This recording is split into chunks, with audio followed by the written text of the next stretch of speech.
योग्य मार्गदर्शन केलेलं आहे एकत्र येण्याच्या दृष्टिकोनातून. आणि येत्या 19 तारखेला जानकर साहेब त्यांच्या सर्व कार्यकर्त्यांचा मेळावा घेणार करणार आहे. त्या ठिकाणी महाराष्ट्र स्पर्धेच्या विकासाच्या दृष्टिकोनातून जनतेने दोन्ही बाजूच्या कार्यकर्त्यांची इच्छा होती की आम्ही एकत्र यावं आणि या तालुक्याच्या विकासाचं राजकारण करावं, पुन्हा राजकीय वैरत्व संपुष्टात यावं या दृष्टिकोनातून सर्वच कार्यकर्त्यांची, त्यांच्याही कार्यकर्त्यांची आणि आमच्याही कार्यकर्त्यांची इच्छा होती. त्या बाबतीत साहेबांनी आम्हाला सविस्तर मार्गदर्शन केलेलं आहे आणि 19 तारखेला दोन्ही कार्यकर्त्यांना विश्वासात घेऊन करणार आहेत ते आपल्याला सगळ्यांना दिसून येते.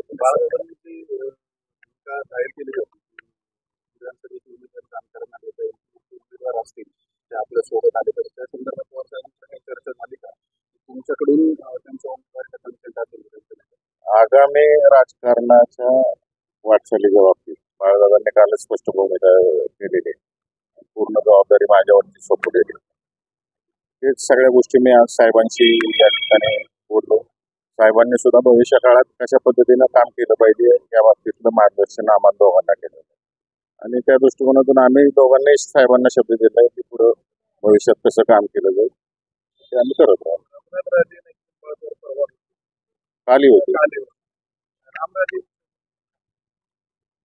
रामराजे साहेब हे महायुती बरोबर आहे, परंतु त्यांच्या कुटुंबातल्या सर्व व्यक्ती आमच्या बरोबर आहेत. ते सगळे काम करणार.